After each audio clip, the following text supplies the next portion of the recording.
আপু, আপনি এটা কি করছেন? এসব বিষয়ে আমি কোনো কিছু বুঝি না আপু। আপু তখন বলল, আজ তোকে আমি সব শিখাবো। আমি যা বলি তুই শুধু তাই করিস। প্রতিদিনের মতো আজও আমি খাবার নিতে বোনের বাড়িতে গিয়েছিলাম। যখন আমি বাড়িতে পৌঁছলাম তখন আপু সোফায় বসেছিলেন। আমি আপুকে খাবার প্যাক করার জন্য বললাম। তিনি বললেন, খাবার একটু দেরিতে নিয়ে যাস। আগে তুই আমার একটু পায়ে মালিশ করে দে। পায়ে অনেক ব্যথা পাইছি। পায়ের ব্যথায় রাতে ঘুমাতে পারছি না। আমি বললাম, দিদি আপনি কি বলছেন? তিনি বললেন, চিন্তা করো না, এখানে কেউ নেই, কেউ তোমায় কিছু বলবে না। আমি বাড়িতে একা আছি। আমি তখন সেখানে বসে বোনের পায়ে মালিশ করে দিচ্ছিলাম, কারণ দিদি বলেছিল সে নাকি পায়ে ব্যথা পেয়েছে। মালিশ করার সময় আপু আমাকে প্রশ্ন করলেন।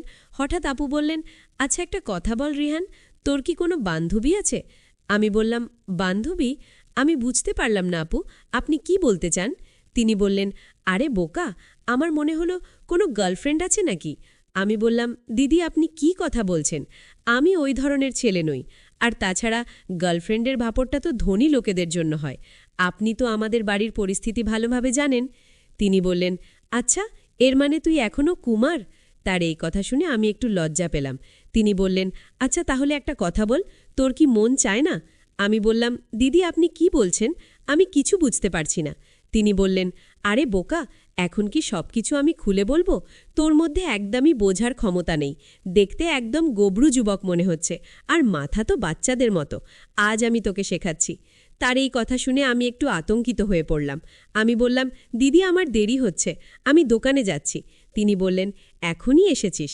এত দ্রুত কি হলো? একটু দাঁড়াও। এই বলে তিনি আমাকে থামিয়ে দিলেন। তারপর তিনি বললেন, তুই জানিস তোর দুলাভাই কতটা বুড়ো হয়ে গেছে? তার আর আমার বয়সে কতটা পার্থক্য আছে? আমি যদি গরিব ঘরে জন্মাতাম না, তাহলে এই বুড়োর সঙ্গে আমার বিয়ে হতো না। এই বলে তিনি বললেন, একটু আরও পায়ে ব্যথা করছে। কিন্তু আমি বুঝতে পারছিলাম দিদি এটা অভিনয় করছে। আসলে তার পায়ে কোনো ব্যথা নাই। আমি একটু ইতস্তত করছিলাম। তিনি বললেন, লজ্জা পেও না, এরকম দৃশ্য আমি আগে কখনো দেখিনি, তাই আমি খুব নার্ভাস ছিলাম। তিনি মাঝে মাঝে কথা বলতে বলতে লাগলেন, তুই আমার দুঃখ কষ্ট কিছুই বুঝিস না। আমি তোর আপন বোন না হলেও তোকে তো আমার নিজের ভাইয়ের মতোই স্নেহ করি। তারপর বললেন, তোর দুলাভাই তো আমাকে করতে পারে না, দোকান থেকে এসে ঘুমিয়ে পড়েন। আমি কোথায় যাব এখন? তুই বল, আমি কি করব? আমি তার কথা শুনছিলাম, কিন্তু কিছুই বুঝতে পারছিলাম না। হঠাৎ সে আমাকে কাছে বসালো, তারপর নানা রকম কথা বলতে লাগলো। কিছু কথা আমি বুঝতে পারছিলাম, আর কিছু পারছিলাম না। তার এই ধরনের কথাবার্তায় আমি ভেতরে খুব অস্বস্তি বোধ করতে লাগলাম। আমি নিজেকে নিয়ন্ত্রণ করতে পারছিলাম না। শেষে আমি কি করব? ধীরে ধীরে সে তার উদ্দেশ্য সফল হয়ে গেল, এবং আমি কিছুই করতে পারলাম না। আমার এই আচরণে কিন্তু আপু খুব খুশি ছিলেন।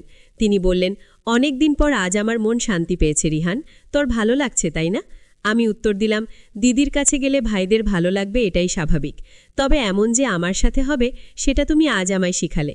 তোমাকে ধন্যবাদ দিদি, তুমি এমন একটা সুন্দর কাজ শেখানোর জন্য। এই কাজ যে করবে সে আর কোনোদিন সেই কাজের কথা বলতে পারবে না।